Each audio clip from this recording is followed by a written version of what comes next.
नमस्कार, मैं हूं प्रकाश चंद्र और आप देख रहे हैं इस वक्त आंखें न्यूज़ 24। गठबंधन में दरार को लेकर हम लोगों ने आपको खबर दिखाई थी और अब इसकी परतें भी धीरे धीरे खुलनी शुरू हो गई है। कांग्रेस ने बयान जारी करके कहा है कि गठबंधन को तोड़ दिया गया है, गठबंधन अब रह नहीं गया है। क्या कुछ कहा विधायक अजीत शर्मा ने, आइए सबसे पहले वो सुनवाते हैं, उसके बाद कांग्रेस प्रवक्ता का क्या कहना है वो सुनवाएंगे। लेकिन सबसे पहले सुनिए अजीत शर्मा ने आंखें न्यूज़ 24 से क्या कहा।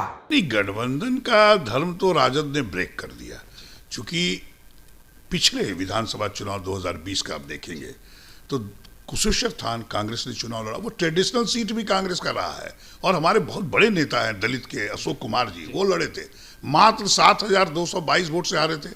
तारापुर में राजद के जो चुनाव लड़े थे वो 7,225 वोट से हारे थे और उन्होंने क्या किया, आनन फानन में दोनों सीट पर आपने घोषणा कर दी उम्मीदवार की। गठबंधन का मतलब क्या होता है कि आप बैठ के बात करें और निर्णय लें। जब आप अनाउंस कर रहे हैं उसमें किसी महागठबंधन का कोई दल था क्या? कांग्रेस थी वहां क्या? माले थी, सीपीआई था, सीपीएम था, कोई नहीं था। अकेले राजद के अध्यक्ष ने घोषणा कर दी और इसका मतलब होता है कि आप गठबंधन धर्म का पालन नहीं कर रहे हैं।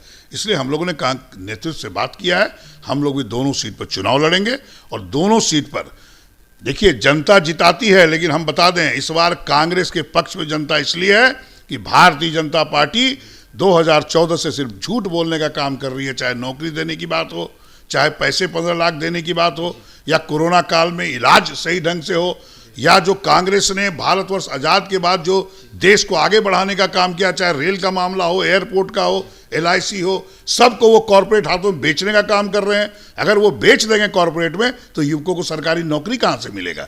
इसलिए जनता सब देख रही है, इसलिए अब कांग्रेस को किसी की जरूरत नहीं है।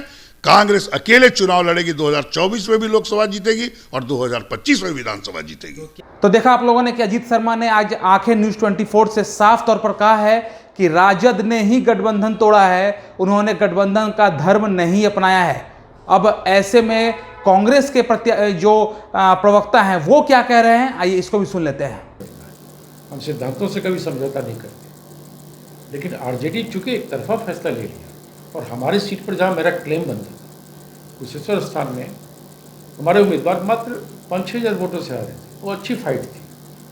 और इससे पहले भी अगर इतिहास देखें उस सीट का तो अशोक राम जी कई चुनाव वहाँ से जीते हुए, तो वैसा उम्मीदवार को आप इग्नोर करना, नहीं देना और अपने किसी उम्मीदवार को खड़ा करना, यह आरजेडी ने अच्छा फैसला नहीं लिया।